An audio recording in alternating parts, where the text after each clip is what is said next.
Olá galera, tudo bem? Estamos de volta com mais uma Rapidinha com Nunes Amorim, este canal aberto para reflexões, um canal que também é seu. Então já de cara, vem dando um apoio, dá o seu like, inscreva-se, divulgue, nós precisamos de você, tá bom?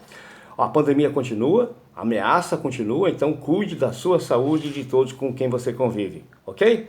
Falando em Covid, olha só essa notícia, ó, é uma escalada de notícias hoje para você ficar antenado no que acontece pelo mundo e aqui no Brasil. Olha, a União Europeia, né, lá na Europa, já está declarando que o uso da cloroquina estaria associado a distúrbios mentais e psicológicos, inclusive tendo alguns casos de suicídio sendo investigados lá na Europa por conta, talvez, do relacionamento com a cloroquina.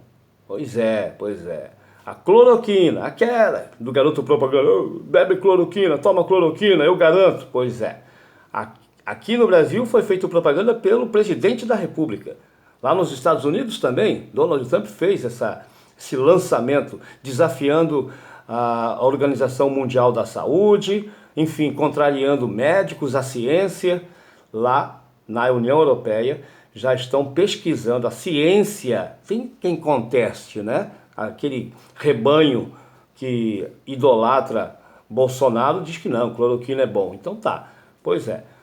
Lá na União Europeia os cientistas estão pesquisando. E aqui no Brasil, inclusive, o deputado federal Rogério Corrêa está lutando por uma CPI lá no Congresso para investigar a produção indiscriminada pelo Exército Brasileiro de cloroquina, comandados por Jair Bolsonaro. O presidente da República mandou o Exército Brasileiro fabricar, produzir milhões de doses de cloroquina. Um medicamento que não tem, segundo a própria ciência, eficácia nenhuma no combate ao coronavírus. Olha, enquanto isso também outro caso que deixa a gente de boca aberta. O Brasil é um dos maiores produtores mundiais de soja, exporta para o mundo todo. Né? Soja é conosco mesmo, aqui no Mato Grosso que o diga. Só que, como para surpresa geral da nação, o Brasil importou agora, recentemente, cerca de 30 mil toneladas de soja geneticamente modificada dos Estados Unidos. Está importado, já está lá no porto de Paranaguá, no Paraná. Segundo os especialistas, vai ficar 5 dias atracado só para descarregar a soja vindo dos Estados Unidos da América. Que coisa! Como que pode um país super produtor de soja importar um dos seus principais produtos? Responde essa, Bolsonaro. Por quê? Outra coisa, e essa diretamente ligada também à Covid-19 e às ameaças com relação à saúde pública, principalmente da população mais pobre. Olha esses dados estatísticos que vêm de encontro às necessidades, de encontro, porque não corresponde àquilo que a gente quer, né? Aquilo que a gente precisa, a população precisa. Metade do povo brasileiro, metade da população brasileira não tem esgoto tratado, não tem rede de saneamento básico em casa, na sua rua. O esgoto é sem tratamento nenhum.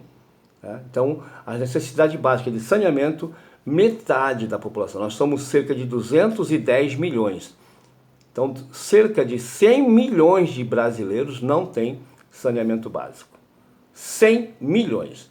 E pior ainda, 35 milhões de brasileiros não têm água tratada, água potável na torneira em casa. Não tem água, é de poço ou não sei nem como uma pessoa faz para poder ter a sua água e o seu consumo, 35 milhões de brasileiros não têm água tratada, água potável em suas residências.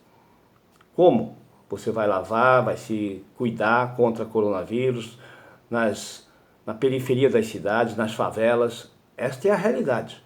35 milhões sem água e 100 milhões sem saneamento básico. Enquanto isso, em grandes condomínios, né, de luxo, piscinas e água à vontade. À vontade, luxo à vontade. É o Brasil dos poderosos e o Brasil dos trabalhadores e do povo oprimido.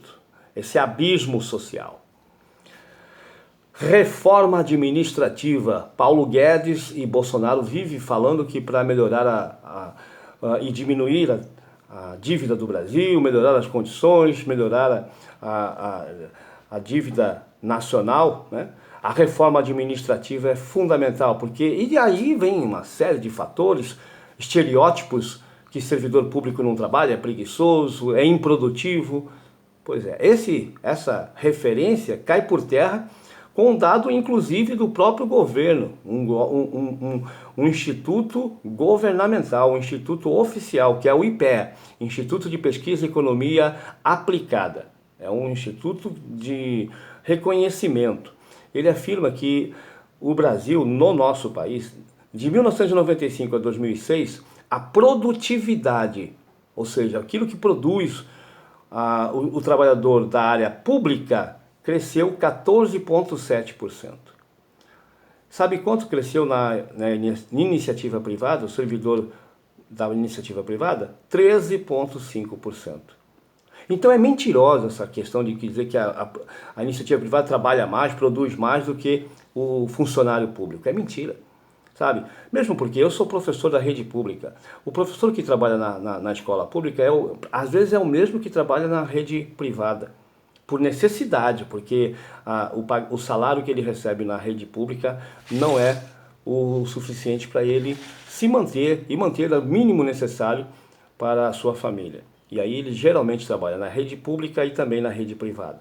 Mas aquele que trabalha na rede pública, também, o da rede privada também trabalha quase que a mesma coisa.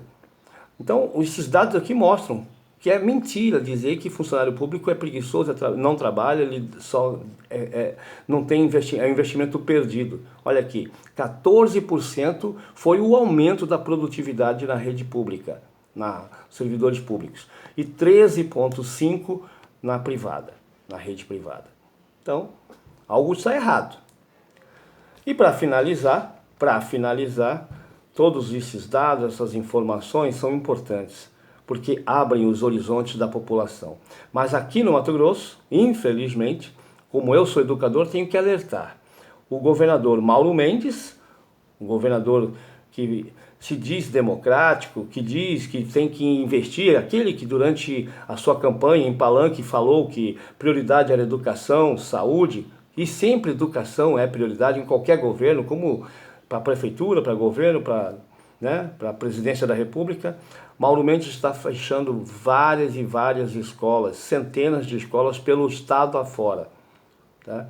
De leste a oeste, de norte a sul do estado, várias escolas, EJAs, ensino de jovens e adultos. Algumas estão fechando, outras estão se militarizando, ou seja, há uma transformação, acabou-se com a gestão democrática, onde a comunidade aponta os diretores, convive com os diretores e escolhe seus representantes. E aí o governo é que está ou extinguindo, está fechando várias e várias tradicionais escolas do nosso Mato Grosso estão sendo fechadas. Outras estão sendo militarizadas. Qual o objetivo? Um governo que fecha escolas vai abrir cadeias, sabe? Cada escola fechada, com certeza, são postos a mais nas cadeias públicas do nosso estado e do nosso Brasil. Pense nisso, gente. Nós precisamos de abrir mais escolas, de mais conhecimento, de atrair mais alunos, mais estudantes para o interior das escolas e não fechá-las. Fechá-las, jamais. Reflita comigo, dá um like aí, tá? Me ajuda a crescer, essa página é nossa, então divulgue, se inscreva, tá? Chame os colegas, vamos divulgar. Um abraço, até a próxima.